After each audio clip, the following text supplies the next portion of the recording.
Okay, so this boy is called H12. And again, this one is just growing in a regular jar. You can see the nylon cord. I haven't filled the pitcher, so it's a good opportunity to show you guys how this thing is grown.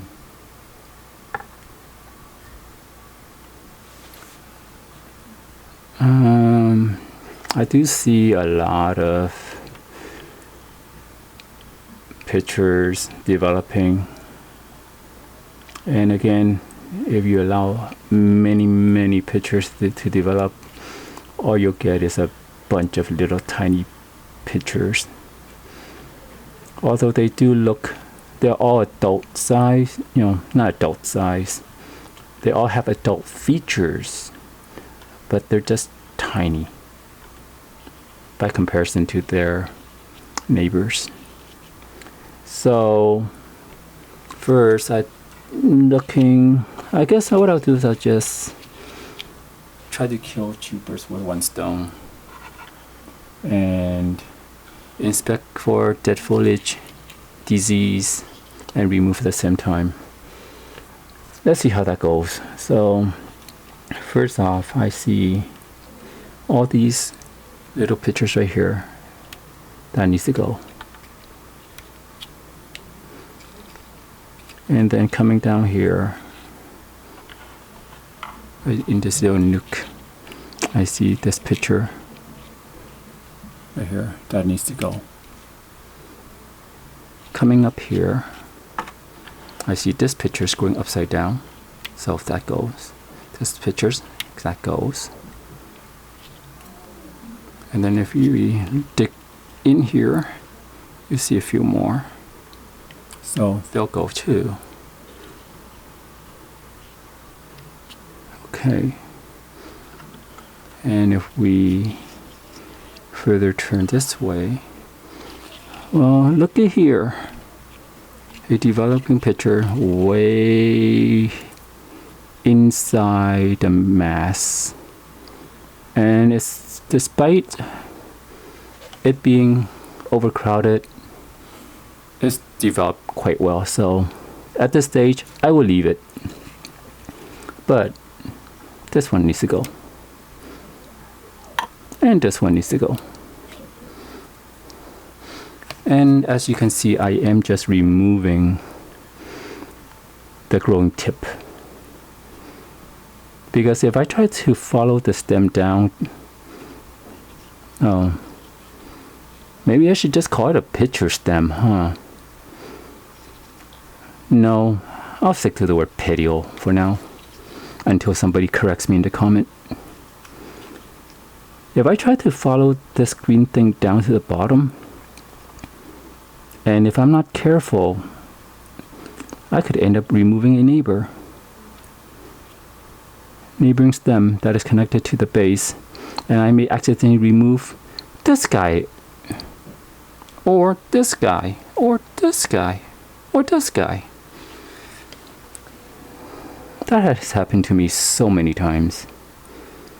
That is not even funny. It's like a whack-a-mole. You just want to whack yourself when you do that. So, foresight. As MC, I'm looking over here. So you can see there's this picture right here. Do you all see that? Remove. Coming in here. Oh dear, look at all these developing pictures. So, let me remove this one. This one. This one. Oh, can you guys see that yellow thingy in the bottom? That's a dead leaf. Remove it. Remove it. If you can, try to remove as many dead leaves as you can. Because if your growing condition doesn't have good ventilation, you can have some nasty stuff growing down near the base or ribbon within all the nooks and cranny of a clustered plant. and you can lose your plant if not careful. So here's another developing picture, but this one is kind of old. So what I'm going to do, instead of sacrificing this little boy, I'm gonna remove this little boy. Get my printer. Boom. There you go.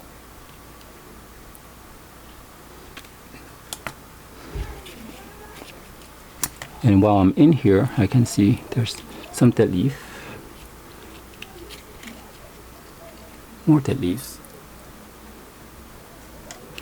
And more pictures to remove.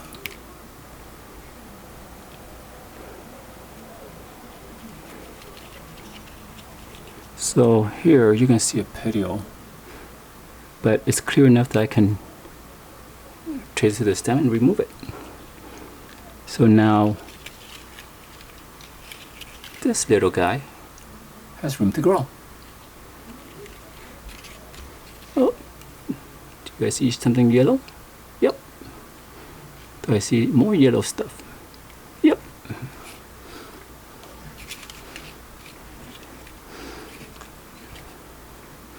And if I keep on rotating, okay, everything looks good. Something down here doesn't look that great. Okay, that's okay. Okay. You might be wondering, why are all your plants green? I thought Cephalotus had a tint of red or reddish in color.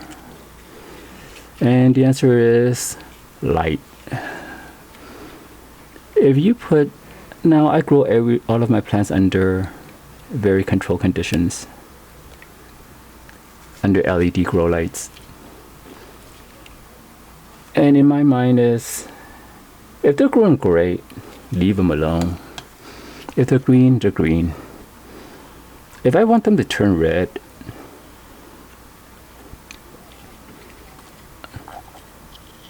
I'll just buy one of those higher end red spectrum full of technical jargon that I don't know anything about, and shine on it, and it will turn red.